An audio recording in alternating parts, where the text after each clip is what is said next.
Good evening, friends. Today we will be doing this passage.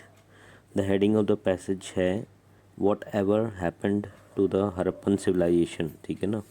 ये हमारा Cambridge book 13 है जिसका टेस्ट 3 और पैसेज 3 है जो हम आज पढ़ेंगे। ठीक है, इसमें हमारे पास कुछ पैराग्राफ्स दिए गए हैं, जैसे paragraph A B C D और सेकंड पेज में हमारे पास E F G और H पैराग्राफ दिए गए हैं। और हमारे पास कुछ क्वेश्चंस हैं, जैसे कि 27 से 31 में कुछ क्वेश्चंस दिए गए हैं जिसमें बोला गया कि इस पर्टिकुलर चीज़ के बारे में कौन से पैराग्राफ में बात की गई है। ठीक है ना। तो हम आज करेंगे क्वेश्चन नंबर 30।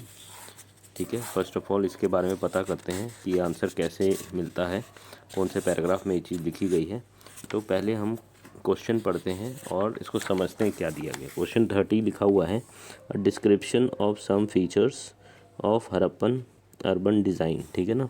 कोई एक पैराग्राफ है जिसमें ये डिस्क्राइब किया गया है हरप्पन अर्बन कल्चर का जो डिज़ाइन। ठीक है, फीचर्स वगैरह सम फीचर्स बताए गए हैं, इसके डिज़ाइंस के बारे में बताया गया है।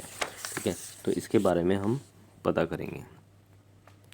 तो हमने पैराग्राफ पढ़ना शुरू किया, paragraph A B C D E सारे पैराग्राफ पढ़े और हमें कुछ आइडिया, कुछ इन्फॉर्मेशन पैराग्राफ B में मिली थी। ठीक है, तो हम वहाँ पढ़ते हैं। फर्स्ट लाइन में देखिए लिखा हुआ है, there is plenty of archaeological evidence, यानी बहुत सारे आर्कियोलॉजिकल एविडेंस मिले, टू टेल अबाउट, या जो ये बताते थे कि the rise of Harappan civilisation but relatively little about its fall, यानी जो हरप्पन सिविलाइजेशन की जो कुछ इन्फॉर्मेशन मिली उसमें से पता चला कि जिस हिसाब से हरप्पन कल्चर जितना रेज हुआ था और वो उसी तरीके से वो फॉल भी हुआ, यानी उसकी जो सिविलाइजेशन है वो ख़त्म हुई। एक्सप्लेन्स आर्कोलॉजिस्ट, या नाम दिया गया है जिन्होंने इसके बारे में रिसर्च किया था, जो कि यूनिवर्सिटी ऑफ कैम्ब्रिज से है। तो यहाँ बताया गया है कि आर्कियोलॉजिकल एविडेंस, यानी जो कुछ प्रूफ मिले जो ये बताते थे कि हरप्पन कल्चर का जो सिविलाइजेशन था वो किस तरीके से रेज हुआ और फिर किस तरीके से उसमें डिप आया। ठीक है, तो यहाँ पर आर्कियोलॉजिकल एविडेंस मतलब क्या होता है कि कुछ डिज़ाइन की बात की गई, यानी उनके सिविलाइजेशन का कुछ प्रूफ मिला। ठीक है, कुछ ऐसी चीज़ें मिली जो आर्कियोलॉजिकल्स को, जिसके बाद ये पता चला किस तरीके से उनमें जो रेज आया और फॉल आया। ठीक है, तो इसके बारे में बात की गई है। तो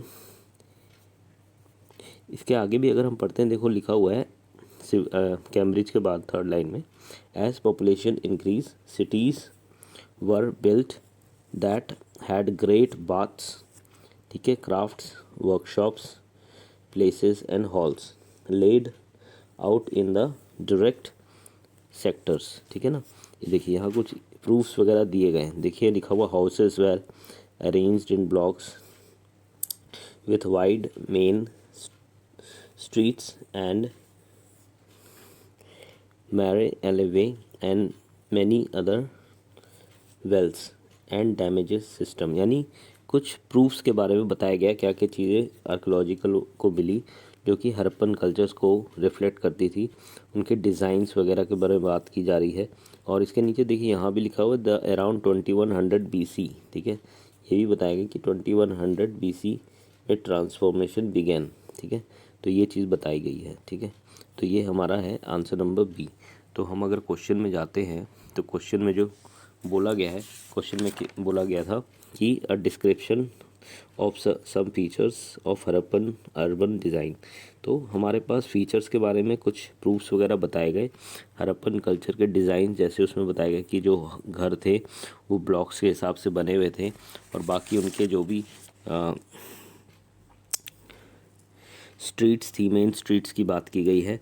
और उसमें कुछ ये भी बात की गई थी, दोबारा हम पैराग्राफ में देखते हैं। देखिए बी पैराग्राफ में अगर हम पढ़ते हैं तो नीचे से फिफ्थ लाइन में से एकदम मिडिल में देखिए लिखा हुआ, houses were arrange in blocks with wide main streets, है ना। तो ये कुछ डिज़ाइंस की बात की गई। तो हमारा आंसर क्वेश्चन नंबर 30 का बन जाएगा बी। ठीक है, इसी हिसाब से क्वेश्चन नंबर 31 भी अगर हम देखते हैं, इसका भी आंसर पता करते हैं क्या है। लिखा हुआ है, reference to the discovery of errors made by previous archaeologist. कोई एक पैराग्राफ है जिसमें प्रीवियस आर्कोलॉजिस्ट की जो उन्होंने काम किए थे उसकी गलतियाँ बताई गई, उनके ड्रॉबैक्स बताए गए, ठीक है, और वो डिस्कवर किया गया जो आज के जो आर्कोलॉजिस्ट हैं जो रिसर्च कर रहे थे, ठीक है। तो इसके बारे में पता करते हैं। तो हम दोबारा पैराग्राफ में चलते हैं और वहाँ पता करते हैं। तो हमने पूरा फर्स्ट पेज पढ़ा, हमें इसमें नहीं मिला, फिर हम सेकंड पेज में गए और हमें इसके बारे में आंसर देखते हैं कहाँ मिलता है। जी बिल्कुल, इसका आंसर सेकंड पेज में नहीं, फर्स्ट पेज में ही है, डी पैराग्राफ में इसका आंसर है, ठीक है। अगर हम डी पैराग्राफ पढ़ते हैं इसका आंसर हमें मिलता है, देखिए फर्स्ट लाइन से ही पढ़ लेते हैं, ठीक है, हमें कुछ आइडिया मिल जाएगा। लिखा हुआ है रिसर्च टीम लेड बाय, ठीक है, पेट्री टुगेदर, ठीक है, यहाँ लिखा हुआ है डॉक्टर रविंद्रनाथ सिंह, ठीक है ना, बनारस के Hindu university in India found early in their investigation that many of the archaeological sites were not where they were supposed to be, ठीक है। यानी इन्होंने ये बताया कि जिस तरीके से आर्कोलॉजिकल अपना काम कर रहे थे, जिस साइट में उनको जो चाहिए था वो नहीं मिला कंप्लीटली, ठीक है, altering understanding of the way that this region was inhaled in the past. यानी यहाँ पर ये चीज़ बोली गई है कि जो आर्कोलॉजिस्ट लगे थे जो कि टीम में थी, यानी डॉक्टर रविंद्रनाथ सिंह के टीम में थी जो कि हिंदू यूनिवर्सिटी इन इंडिया, ठीक है, वहाँ से वो बिलोंग करते थे। उन्होंने जो आर्कोलॉजिकल साइट का सर्वे किया तो वो पाया कि वहाँ कुछ ऑल्टरेशन की हुई थी, कुछ चेंजेस किया गया था, ठीक है। देखो लिखा हुआ यहाँ पे थर्ड लाइन में लिखा हुआ sites were not where they were suppose to be, यानी वो साइट्स वहाँ नहीं थी जहाँ उन्हें होनी चाहिए थी। Completely altering understanding of the way, यानी कम्प्लीटली ऑल्टरिंग यानी चेंजेस किए गए थे of the way that these regions were inhabited in the past, यानी इससे प्रीवियसली जो भी इसके ऊपर सर्वे किया गया था उसमें कुछ चेंजेस हुए थे, ठीक है। उसके लिखा है whatsoever is carried out a survey of how larger area was settled in the relation to the source of water.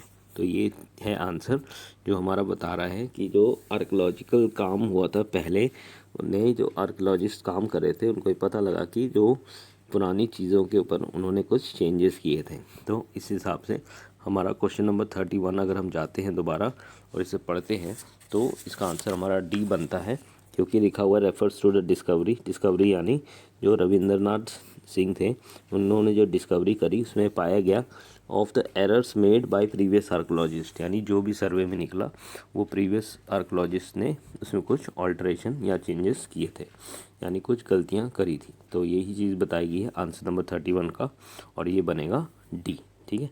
तो 30 का हमारा बन गया बी और 31 का बन गया डी। इसी हिसाब से आपने 27, 28 और 29 भी पढ़ के आंसर निकालने हैं। और ध्यान रखें आंसर आपने कैपिटल लेटर्स में लिखना है आंसर शीट में, ठीक है। तो रीडिंग ध्यान से करें और ठीक से आंसर निकालें।